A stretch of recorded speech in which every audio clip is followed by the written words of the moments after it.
ป้าทุกคนอาการไข้ขึ้นสูงของน้องธิดาลาวมื้อนี้ถือว่าน่าเป็นห่วงอย่างยิ่งทั้งเศร้าเลยน้องบ่สามารถตื่นขึ้นมาแล้วไปโรงเรียนได้จนเฮ็ดให้ยายรุ่นต้องหาวิธีเนาะเพื่อเฮ็ดให้อาการไข้ของหลานสาวธิดาลาวลดลงอย่างกระทันหันทางยายรุ่นมีวิธีแนวใดคลิปนี้จะพาทุกคนไปชม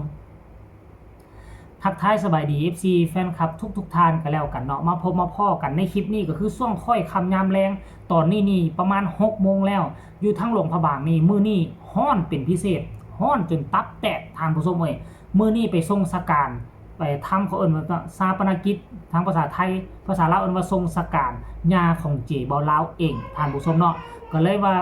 เฮ็ดพิธีตั้งแต่ตอนเช้าๆเลยแล้วก็ตอนประมาณ2โมง1โมง2โมงแล้วก็เริ่มเคลื่อนขบวนไปสู่วัดไปเผานั่นแหละทานผู้ชมเนาะหากกะสิสำเร็จเสร็จสิ้นแล้วก็เข้ามาเฮือนมาซานมาอาบน้ำแล้วก็มาเฮ็ดคลิปอ่านข่าว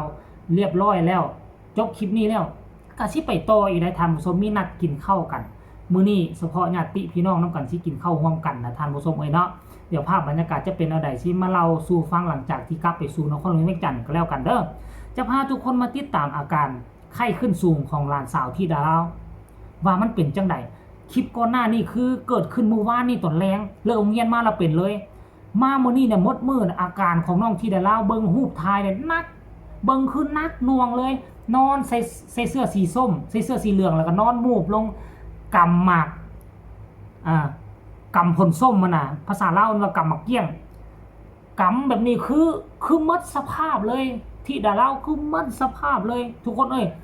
พอแม่ FC แฟนคลับเห็นแล้วหลายคนเป็นห่วงเป็นใยหลายคนเป็นห่วงว่าอาการที่ดาเล่านักขนาดนี้พุ่นวะเฮ้ยสิพาน้องที่ดาเล่าไปหาหมอบ่หรือว่าจังใดทานผู้ชม FC แฟนคลับยายรุ่นเห็นแบบสั้นก็บ่รอซ่าได้ไปหาน้ำกินยาก็กินแล้วหาน้ำมาเซ็ตโตเซ็ตคิงถูทุกซอกทุกมุมหลานสาวนะโอ้ยยายรุ่นนี่ค่อยเบิ่งแล้วค่อยรู้ตนยายรุ่นสำนักคือยายรุ่นนี่โคตรเป็นห่วงเป็นใยหลานสาวที่ดาลาวเลยคือยายรุ่นเป็นห่วงเป็นใยแบบออกนอกหน้านอกตาก็คือนี่หลานสาวคนเดียวอ่ะเบิ่งแล้วบ่เบิ่งแล้วการปฏิบัติยายรุ่นต่อน้องที่ดาลาวน่ะบ่คือกันกับหลานบุญธรรมบ่คือกันกับลูกบุญธรรมคือกันกับหลานในไส้ลูกในไส้ของตนเองโอ้พ่อแม่ที่ดาลาวพ่อเฒ่าแม่เฒ่าที่ดาลาวอยู่ทั้งฝั่งลาวเห็นน่ะโอ้ข้าเจ้าคงจะวางใจข้าเจ้าคงจะโล่งใจข้าเจ้าคงจะคิดว่าคันท่าขาดในโลกในชีวิตนี้คันท่าขาดญาติพี่น้องที่ดาลาวทั้งฝั่งลาวไปข้าเจ้ามั่นใจแล้วว่าน้องที่ดาลาวบ่โดดเดียวยังมียายรุ่นตาหวังพ่อผู้แม่เพิ่งจะดูแลน้องจะสานต่อดูแลน้องตลอดไปโอ้โหท่านผู้ชมจะเป็นแนวใดนั่นให้ทุกคนไปชมคลิปวิดีโอนี่สากลแล้วจำมาพ่อกันในช่องต่อไปเชิญชมเลยทุกคนเดี๋ยว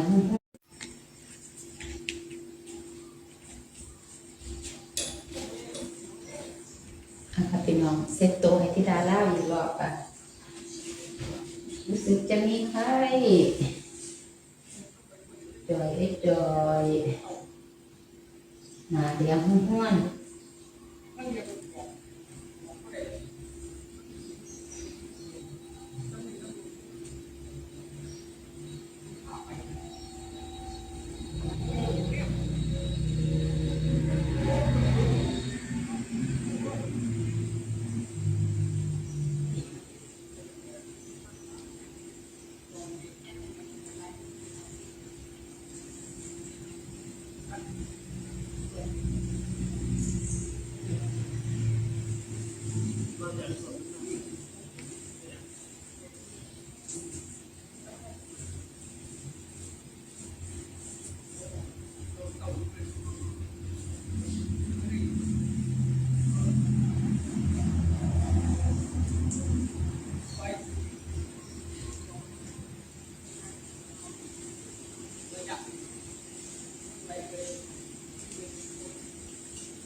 โดนน้ำก็หนาวเลย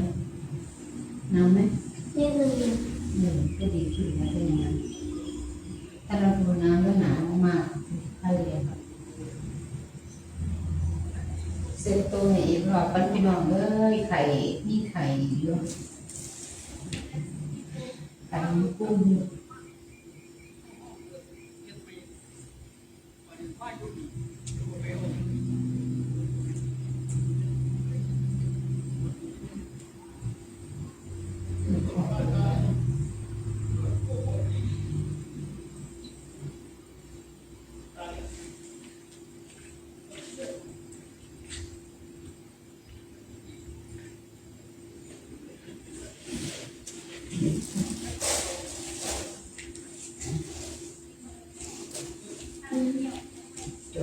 จอยจงแหลมเอ้ยจอยจงแหลม10 ปี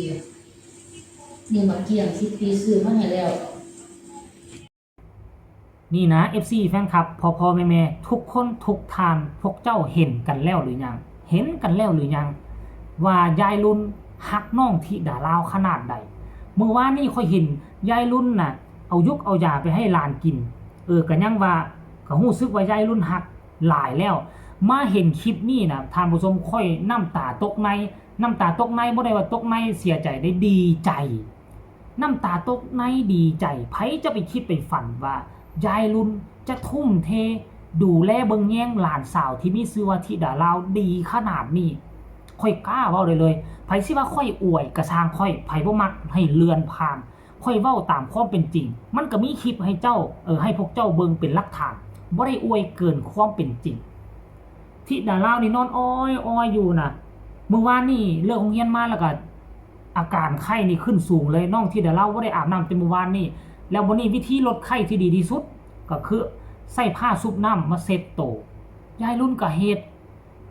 โอ้ยพัดสีสวีวันหลานสาวท่านผู้ชมเอายุกเอายาซื้อผลไม้รากไม้มาบำรุงให้หลานสาวโอ้โห